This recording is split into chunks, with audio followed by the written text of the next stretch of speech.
when the children start using addition in year 3, they will move away from the number line method that they've been using in year 2 and start to be introduced to the very first stages of the column addition method, which they'll use later in year 5, 6. So in year 3, the children will start working with 3-digit numbers now. So we're looking at numbers with hundreds, tens and ones. So we might be adding something such as 342 and 257.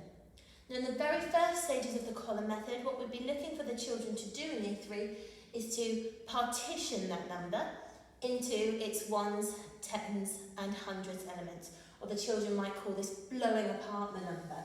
So we'll be taking the number 300. Let's just put the headings up there to help us, and the children are used to seeing this: H for hundreds, a T for tens, and an O for ones, and we do call them ones rather than units. So if we take the first number and blow it apart, partition it, I have 3 hundredths in the number, which is equivalent, of course, to 300. I have 4 tens in the number, which is equivalent, of course, to 40. And I have 2 ones in the number. So altogether 342.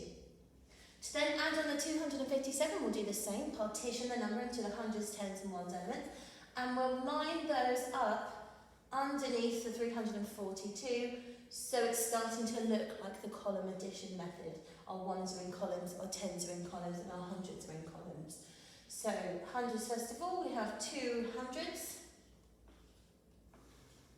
We have 5 tens, and we have 7 ones, altogether 257. So we'll now draw a line to indicate that we're about to find the total, and then we'll add up each column individually.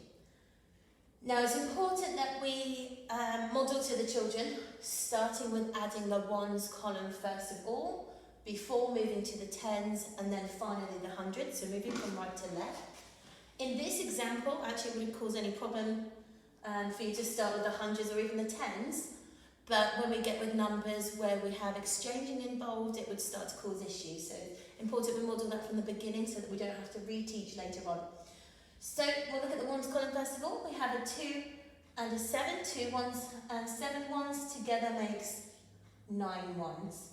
And in our tens column, 4 tens and 5 tens together makes 9 tens, equivalent to 90. In the hundreds column, 3 tens and 3 hundreds and 2 hundreds, equivalent to 5 hundreds. And then I can squish the number back together. So they've blown it up to do the addition, now they're going to squish it back together. Now most children at this age would probably be able to tell you that's 599. If not, you could just line it up with something that looks like this: hundreds, tens and ones, 590 and 9, and then they're taught to squish each column together with 0, 0 and 9 is 9, 0 and 9, 9, 5, and obviously nothing there, 5, 5, 9, 9. This obviously looks a little bit different when we look at an example with exchanging. So let's have a different example this time. If we go for something like a 397, add a 254, you can see our ones and our tens are now going to total greater than 9, so there'll be some exchanging across the columns. The children are not yet in year 3 working with 4-digit numbers, so our hundreds columns will stay below the value of 9 even once the exchanging has taken place. So let me show you what I mean by that. So we'll split up the number in the same way. So let's have hundreds, tens and ones. We have 397 and and we're adding on 254. Line again to show we're finding the total. This time when we add the ones, 7 ones and 4 ones is equivalent to 11 ones. So we can't have 11 ones in the ones column because we have a tens in that number. We've gone over the 10 boundary. If we go over the 10 boundary, we need to start thinking about moving that into our tens column so that it's sitting in the appropriate place value space. So instead of writing 11 ones, let's get rid of that. We know that 11 is equivalent to a 10 and a 1. So we'll be recording the 1 here, and that extra 10 that we've created can now carry on over. Sorry, the exchanged is the language that we use with them.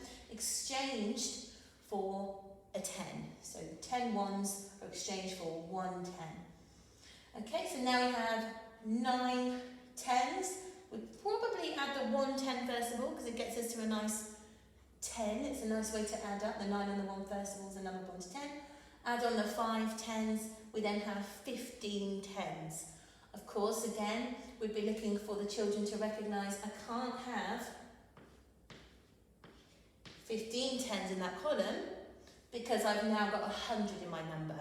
And if I have 100 in my number, it can't sit in the tens column. It needs to be exchanged over for hundreds. So I've got 100 and 5 tens, so I'll record it that way. So let's take that away.